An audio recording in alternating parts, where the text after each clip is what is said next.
So we're going to talk about some hacks around training your swing, right? And a lot of this is going to come back to Luke's focus, who I'm excited to be here with, is on attention of focus in his study.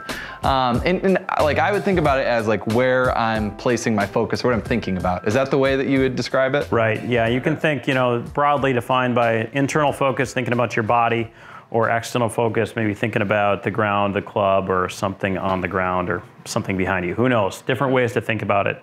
And there's a lot of research on it. There's some nuance to it. Generally, external cues are better, but we found out that some great players like Hogan talked a lot about cupping the left wrist at the top, and Nicholas talked about keeping his head still while he's swinging, even though he didn't do it. So you can think differently when you swing, and understanding how to switch thoughts as you play and practice, I think, is critical, and a lot of people don't think about it very well. Interesting. Yeah. So for context, we've had the researchers on that did some of the original study on external focus being better. So meaning maybe looking at the target is better than thinking about my wrist, right? That would be the general idea of the research that was done. Yeah, that's 80 to 90% of what's out there is think about the target. Yeah. But there are, and I love this conversation because it's not like a set in stone rule. No, right? it's not. Because we hear tour players talking about their swing thought for a tournament, which was totally internal, and they won a tournament, right? Yeah. So there's obviously something to figure out here. Yeah, there is, and I think this is probably the problem between what's anecdotal and what we see from a testimony standpoint about what good players do, and then also what the research says. And what I looked at with the research is a lot of it is 1 to 3 day studies, so very quick hitting stuff. And a lot of time those cues that people are using don't give people a chance to actually get used to the cues. So they have talk about different stages of learning, and the most high level is like an automatic stage where that cue is so well ingrained that you don't need to think about it when you're playing. Then you could maybe focus on the target. And nobody's done this with internal cues that I've seen. So we did a little study, and we found out that if you get that internal cue to a point where it's almost automatic, then you can focus a little bit on the target as well. You might have a better outcome. Because a lot of the cues that have been used in the research are actually pretty difficult to think about while you're actually hitting the ball. Okay, so let's test it out, right? Okay. We're gonna hit a sandwich here. Okay. So let's go ahead, and we're gonna talk about the benefits of an external cue first and how useful that can be when you're playing, okay? So let's go ahead and just hit a normal sand wedge here. Okay. How far do you think? Should I hit this? Let's just go full. Okay. Let's go full.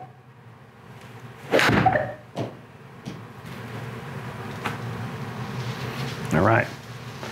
So we got the video on it, and we got some data on the shot, and you hit it about 30 degrees or 29.8 in the air, so it had a nice high ball flight. Okay. I think for most players, they hit their wedges too high. We know tour players hit low shots with a lot of spin. So that's related to shaft lean. So if we look at this angle right here, we can come down, and we can look at your shaft lean. Now, you're a good competitive player, Cordy, so there's nothing that's wrong here. But your shaft lean's about 10, maybe 9 degrees ahead at impact. Okay. Tour players might even have more shaft lean than that. Okay. For the average player out there that casts it, this tends to be more backward. They tend to scoop it too much. So if you're one of those players where you hit it too high, you chunk it, or you scoop it, this is something we can work on. Now, what I like to do is I like to work on people an external cue first. If it doesn't feel effective, then we might go internal after. But let's go ahead and do a drill where we work on swishing the club late. Okay. So what I want you to do is I'm going to have you swing, and I'm going to basically give you the microphone out here. I'm going to have you do another practice swing. We're going to talk about how you can change your pattern a little bit. So let's go ahead and you can get ready to swing. Okay. And I want you to think about having your energy and your speed come right at the end. Make it swish really late out here, okay? Okay. So show me a practice swing like that. There you go. Good. Hold on to that angle and swish as late as you can. Make it fast at the end. So you're not trying to necessarily lean the hands forward, you're just trying to swish late. Right? Okay. Make the energy come at the end. All right, so let's go ahead and get that on video. Interesting. Practice swing or let's do with practice the ball? swing, Okay. and then you can try it on a ball. Okay, so swish late. Interesting. Okay. Good. Awesome.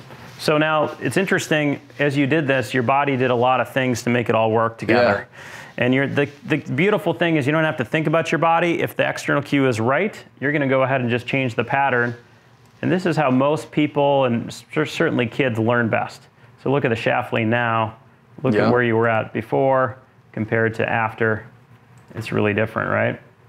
So before we were about 9 degrees ahead of it.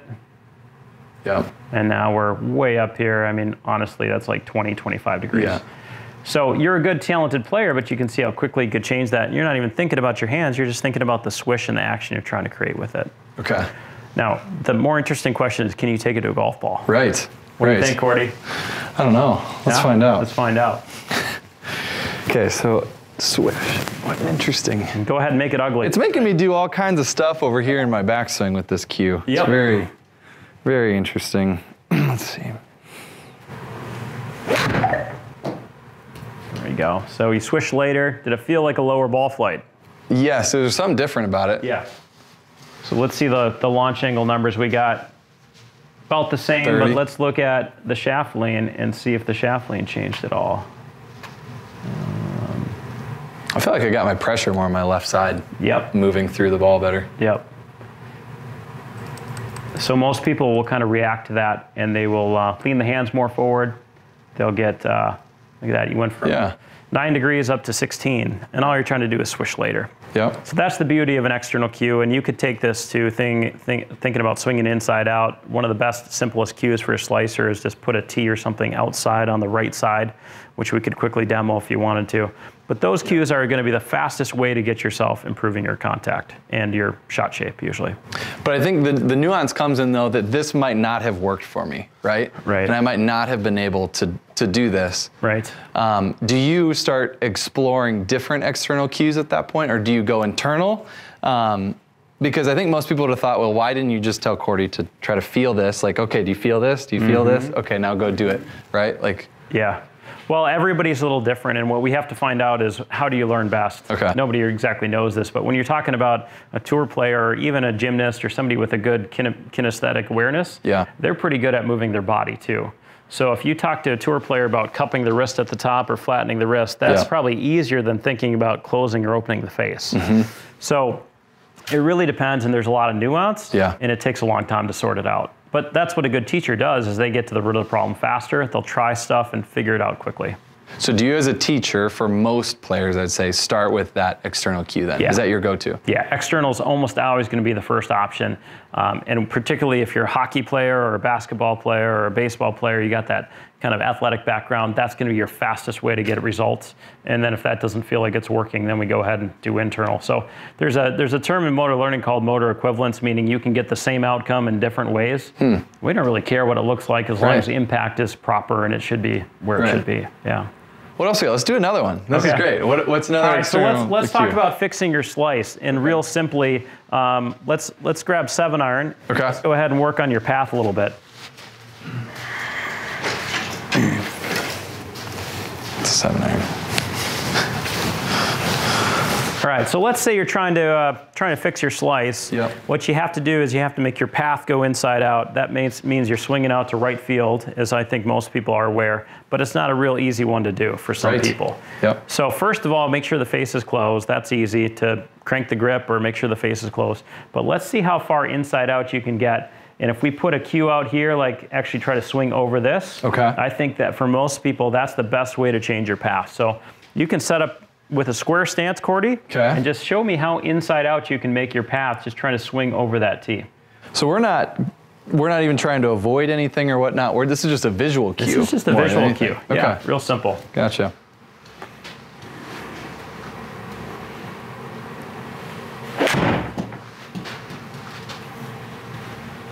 There you go. And for a good athlete like you, that's not too hard to change your path, right? So let's see what the path number came out as. So we had a path of 13.4 just on the visual cue. Now for some people, we'd have to make sure that club face is closed, but that's a relatively easy thing to do, right? So that's where I'd go first to fix a slice. And then the next level is we start to go into avoidance and putting an object out there to really change it. Do you want an example of that? Yes, you go least invasive first. So you say, all right, what is like going to be minimal? And then you kind of ramp up from there. And I think, some people love all these training aids. I think the best teachers are not going to use training aids unless they need to. Because if you can solve the problem very quickly with thinking about swinging out or closing the face, why go with that? Because the player's not going to have that access to it, the training aid on the golf course anyway. Okay, so let's say this didn't work. My path was still going left. What do you do? I'm going to show you my favorite drill for fixing a slice for somebody that's got a terrible path. Okay, so you stay right there. I'm going to grab a tool. Chili Whacker is unbelievable. Okay. I like to sometimes even take it to another level. Get a noodle out here, and we're going to pretend you're playing polo. We're going to go with a totally different analogy, okay? Okay. So polo is where you're riding a horse. Okay. And the way you're going to do this is you're first going to go with one hand next to your side, okay? Okay. And this is going to be the horse. Okay? All right. So in polo, you better not hit your horse in the head. Okay. So I'm going to have you just, with one hand, yep. swing the club this direction right at me. Nice and smooth. I'll get the $25,000 launch monitor out of the way. That's a good idea. There you go. Yep. So just like this on the right side? Yep. So now I want you to put two hands on it. And again, don't hit your horse in the head. There we go. Now I want you to start to transfer your weight from back foot to front foot. But don't hit your horse in the head. Make it go out a little bit more. Yep. Okay. There you go. Oh, man. Yeah, there we go. So now we're really training that path, right? And your body's doing all the things you need to make it work just by swinging out. That's great. Right? What a good little visual. So what a good visual. If you're struggling with this, start with the T. One thing that I think you'll find in motor learning is you want to make sure the activity is scaled to the level of your ability, right? Yeah. So if it's pretty hard for you to hook it, let's put it on a tee and make it easy first. Okay. So I want you to visualize that horse. Yeah. Feel like you're swinging way out on it, and let's see if you can get your path way out to right field now. There you go. Yep. Awesome. Let's try one more with the monitor on. This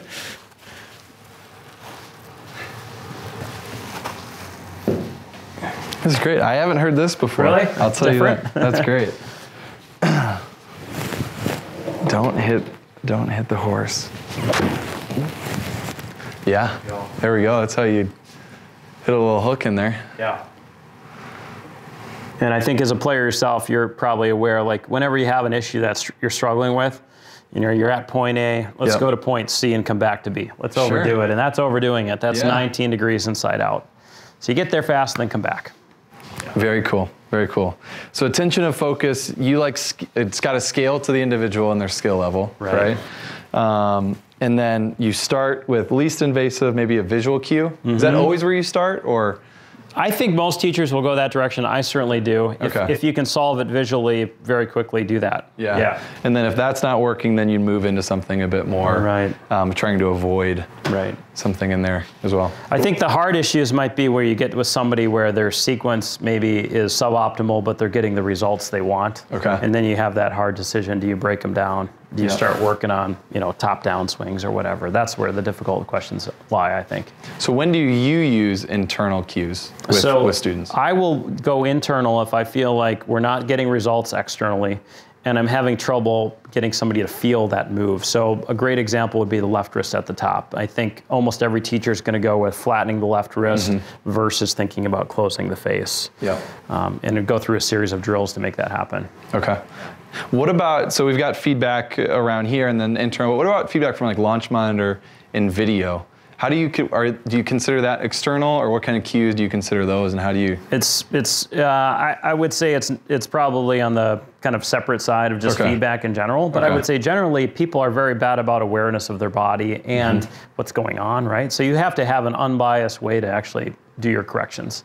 And so video or somebody watching you is so helpful. And honestly, the best tool of all the aids we've developed in the last 50 years, video is going to win by far. Okay. So if you can understand what's going on, and any good players probably stood in front of a camera and said, I got to feel like this to make it happen, go do that until it feels normal, right?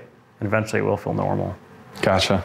No, I love this conversation. It's a scale, and I think that everyone has to kind of figure this out, because it's not as clear cut as maybe we'd like it to be, because there's one way to do it and there's one way not to do it. Right. It's something in the middle, maybe. Yeah, and really personality has a lot to do with that. I always stress to people, like when you're really trying to make a difficult change, you got to hit some ugly shots and try to make them purposely ugly to change the video first, and then you can start to get results later, right? What do you want to see in the research on attention to focus, or what do you think needs to be done to kind of maybe add more clarity for you, or kind of your thoughts on that? So we're definitely looking at longer term studies, because I did a study that was about 6 weeks. Most of the literature is about 2-3 days. Okay.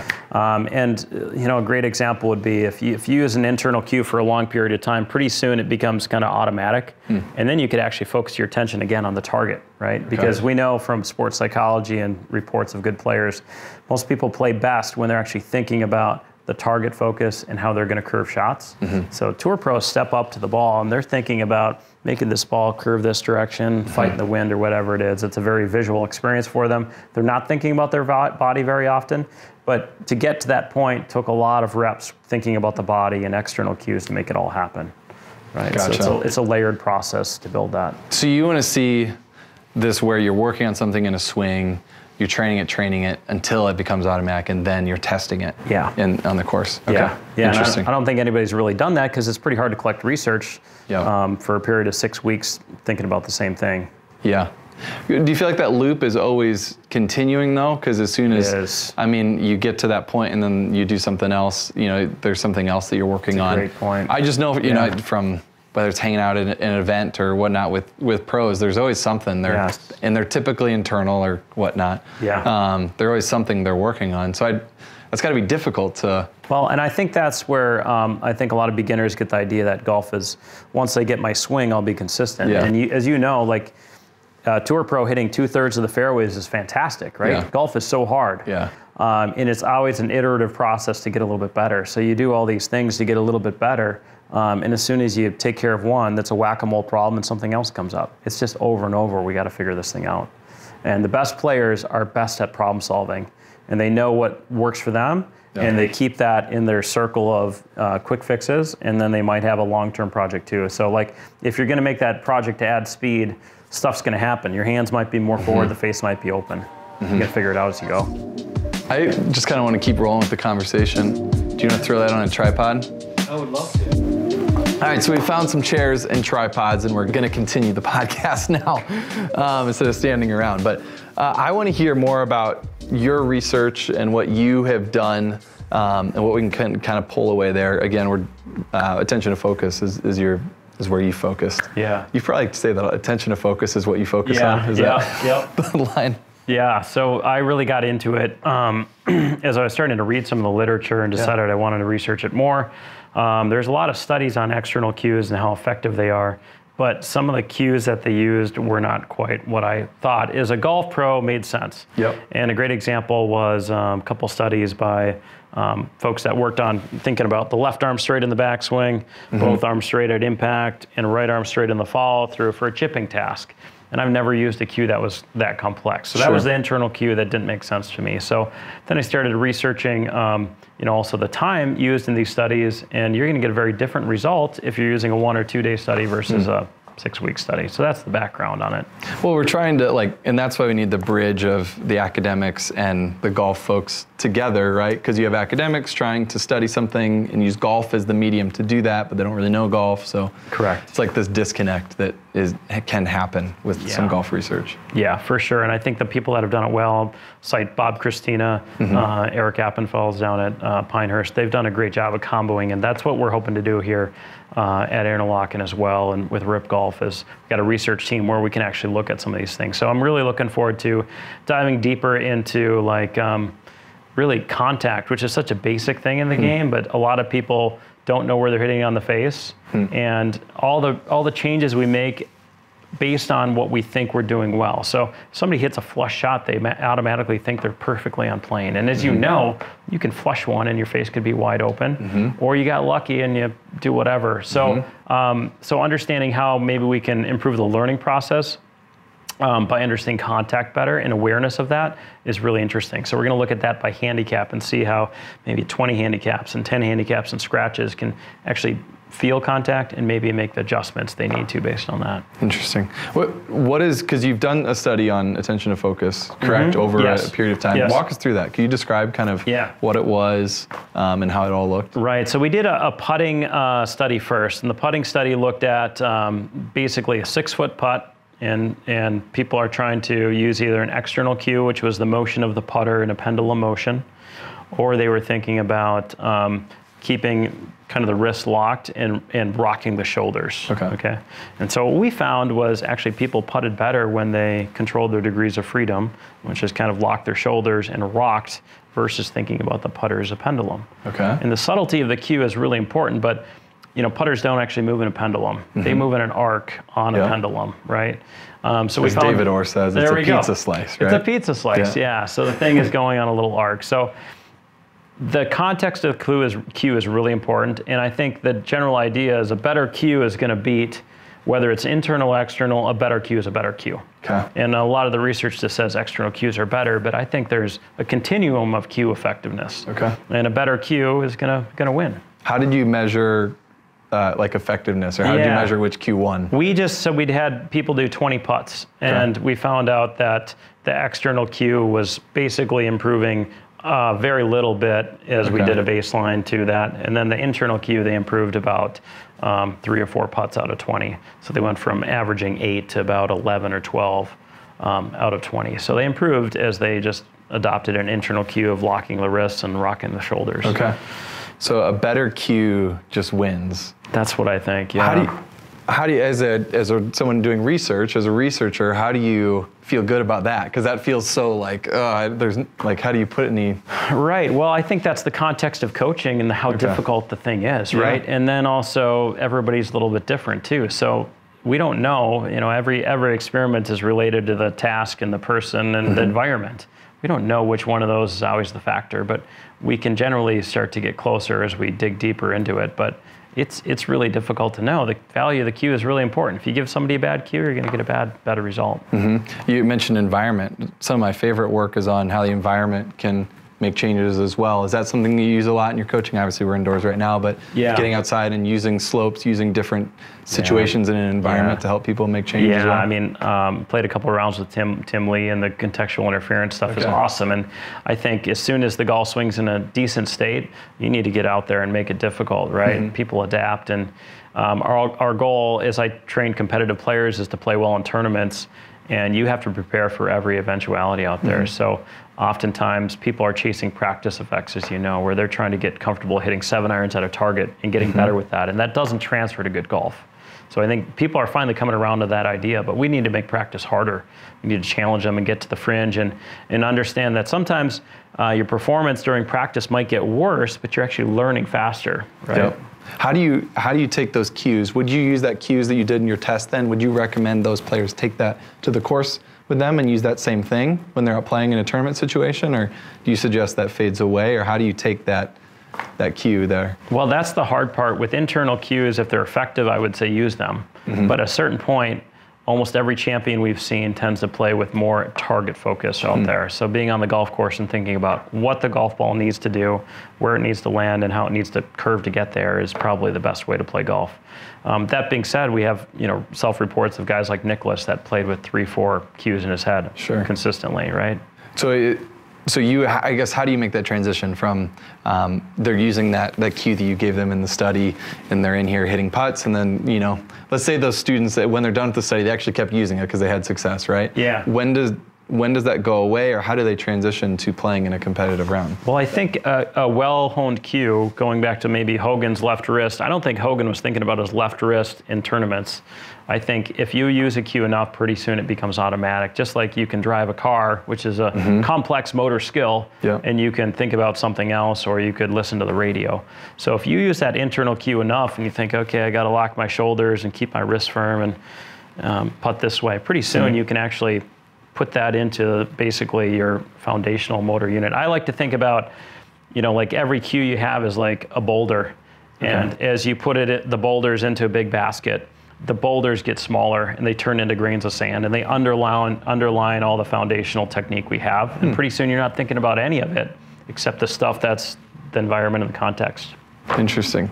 How do you make that process? Is it, I mean, when I think about that, I think about putting yourself, making practice difficult, and random, using contextual interference of being on the course and using that cue in a challenge or a competition, maybe before the actual competition. That's what I think of when you kind of say that process. Is that kind of where? Yeah, that's exactly it. And I think knowing how much time you have before you need to go compete is really key. Some people, I think, try to stay internal and mechanical too long, and that's when they tend to have very poor performances on the golf course. You need to make that switch over and be really good at switching mindsets.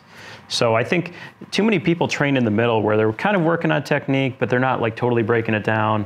And I think the high level of training we're going to see in the next 10, 20 years is going to be, we are completely breaking it down, or we're playing completely how to play on the golf course and learn to switch between the two very quickly. Interesting. And then if the cue is effective and you know it works for you, you can carry it onto the golf course and use it. So for me, I've got an internal cue where I often just feel like I just need a big shoulder turn so that I can get the club released early. Yep. So that's what helps me, and I use that on the golf course, but I've been using it for decades. Right. So I know it works. Right. So to me, is it really an internal cue? It's internal, but it's very well honed. It's automatic almost at this point. And I think that is probably when we hear the tour pros saying an anecdote like that is what it is, right? One of our good friends, Tony Ruggiero, on the Tour Coach podcast, always says, like, he tries to have tour pros break it down to the simplest things. Like, there are less than 5 things they work on, and they're going to work on those all year long.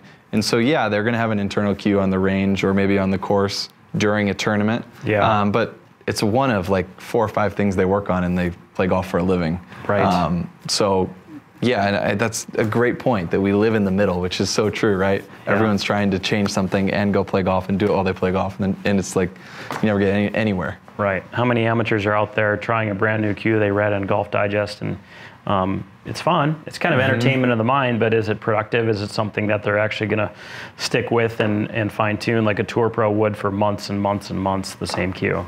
Right. How do you figure out, I always think decision making and coaching is fascinating, of when to make a change.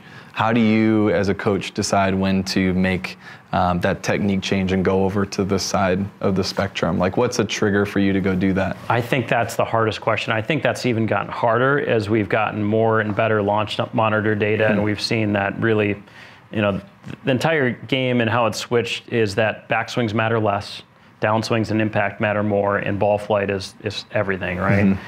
So if you got a funky backswing, but the pattern looks really good on the way down, I don't think you touch it. If the ball's going where it goes, as John Jacobs says, I think we're okay, right? So that's the really hard call. And my personal opinion would be, you wait for that stuff for the down season or the off season when you can go ahead and break it down. You don't touch the major stuff in the season. And I think knowing the personality of the player and what they can accomplish is so key, because some people are really eager to get better, and they can very quickly get worse. And how many stories have you heard of tour pros starting with a new coach and trying something new, and they can definitely get worse. So it's a really fragile system. Yeah, exactly. You work with a lot of competitive juniors, I know. So is that for you? We're in the wintertime right now. Is this where you're doing a lot of technique work with them, and then during the summer it's just kind of working on maintaining those fundamentals or whatever it was during the off season? Absolutely. And then also just loading up their thought processes for good fixing of stuff, because as we talked about, it's a very iterative process. So if I've got somebody that's swinging it beautifully in February, we're still working on mechanics, but we're fixing, and what can we do in June when you're playing in a high-level AJGA to fix your swing on the go? If it goes right, and you know your tendency is to go right under the gun, what are you going to do? And adding pressure is obviously key. It's so hard in the winter, but you have to create tasks that basically make people feel like that really matters. Right.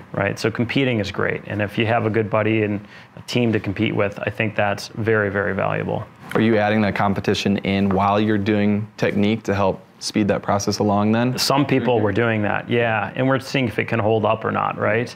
I always like to stress test, a new cue. So if I can't get that player to use that thing in a practice round that feels meaningful and they can't think about it and hit the ball well, we abandon it, right? You need to be ready to abandon stuff if it's not working, right? Yeah.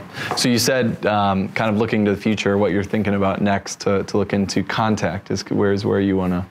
Yeah, I think it's super basic, but I think so few 20 handicaps have any idea where they're hitting it on the face. Sure. And I think it's really important to hit the ball in the middle of the face. So we're going to look at that. And then how to train that? Like how do you get someone better? Yeah, there's a lot of easy ways to do it right. And to make people more versatile too. So I'm a big fan of being able to shape the ball. My grandpa taught me golf. He said, he taught me to curve it right, curve it left. He said, if you can hook and slice it, great. Now the rest of your life, learn how to hit straight. Nice. That was the only golf lesson I had until I was 22 and I turned pro. And for me, that was so key to understand the physics of the game, how to make the golf ball do what it needs to do, and the internal cues can kind of form around that. But understand that golf ball first. Interesting. Yeah, I mean, I'm curious, where's your thought process headed on that? Because I mean, what I think about is just people gaining awareness of trying to hit it on the toe, heel, center by using some kind of foot spray or, whatever or not. But is that... That's exactly it. It's that basic understanding where you're hitting on the face. I mean, how many 12 handicaps consistently have a bias, even if it's a quarter inch off the toe or the heel, and they don't recognize that and they don't change that? It's every day I see somebody that doesn't know where they're hitting on the face. And if all you do is hit a little more in the middle, your handicap drops because you're not going to hit off the toe and lose 12 yards and stick it in the face of a bunker, right? Do you think that's a nice thing to look at because it is more external as well? So it could see quick changes potentially? Yes, it's kind of low-hanging fruit of our industry, isn't it? I think basic biases and understanding that, I don't think people talk about that enough. Yeah. Interesting.